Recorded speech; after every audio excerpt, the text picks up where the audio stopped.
విద్యుత్ బస్సుల పేరుతో ఆంధ్రప్రదేశ్ రోడ్డు రవాణా సంస్థ ఏపీఎస్ఆర్టీసీని ప్రైవేటీకరించడాన్ని వ్యతిరేకిస్తూ ఏఐటీయూసీ నిరసన. ఏఐటీయూసీ రాష్ట్ర ఉపాధ్యక్షులు దామ అంకయ్య, నెల్లూరు జిల్లా ప్రధాన కార్యదర్శి యామాల మధు ఏఐటీయూసీ రాష్ట్ర వ్యాప్తంగా ఆర్టీసీ డిపోల వద్ద ఆందోళనలు. ఏఐటీయూసీ నెల్లూరు జిల్లా సమితి ఆధ్వర్యంలో డిపో ముందు ధర్నా నిర్వహించి ఆర్ఎం షమీం గారికి వినతి పత్రం. 300 కోట్ల రూపాయల విలువైన ఆర్టీసీ 2 డిపో ఆస్తులను ప్రైవేట్ వ్యక్తులు కట్టబెట్టడం కరెక్ట్ కాదు.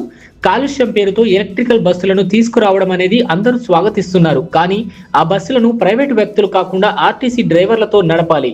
ప్రైవేట్ వ్యక్తులకు అప్పచెప్పడం ద్వారా స్త్రీశక్తి పథకం, విద్యార్థులకు రాయితీలు, వృద్ధులకు రాయితీలు ఉండవు.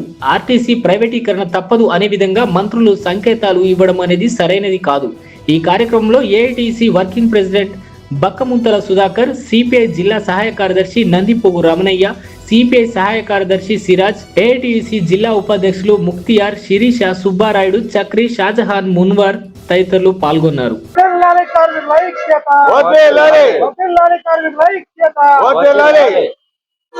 సిగ్గో 300 కోట్ల రూపాయలు ఆర్టీసీ డిపోను ప్రైవేట్ వ్యక్తులకు అప్పచెప్పడం.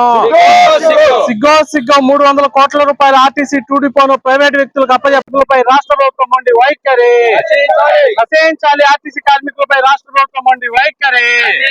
జిందాబాద్ ఏఐటీయూసీ, జిందాబాద్ ఏఐటీయూసీ, జిందాబాద్ ఏఐటీయూసీ.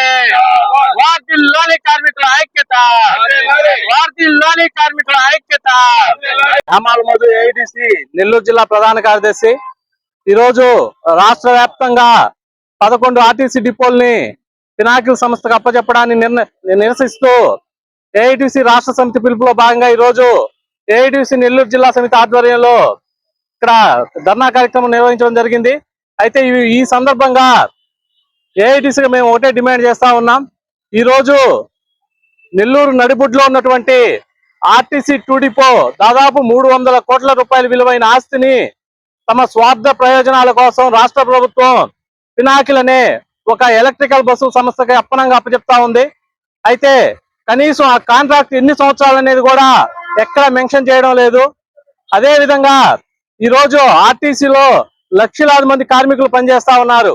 వాళ్ళందరినీ కడుపు కొడుతూ ఈ పినాకిల్ ప్రైవేట్ సంస్థకు అప్పచెప్పడం ద్వారా రాబోయే రోజుల్లో ఆర్టీసీని దశల వారీగా మేము ప్రైవేట్ పరం చేస్తామని చెప్పి రాష్ట్ర ప్రభుత్వం చెప్పకనే చెప్తా ఉంది. కాబట్టి ఈ నిర్ణయాన్ని వెంటనే విరమించుకోవాలి. అదే విధంగా కాలుష్యం పేరు చెప్పి ఈ రోజు ఎలక్ట్రికల్ బస్సులు తీసుకొని వస్తా ఉన్నారు. ఎలక్ట్రికల్ బస్సులను ప్రవేశపెట్టడం అనేది మంచి నిర్ణయమే, దాన్ని అందరం కూడా స్వాగతిస్తున్నాం.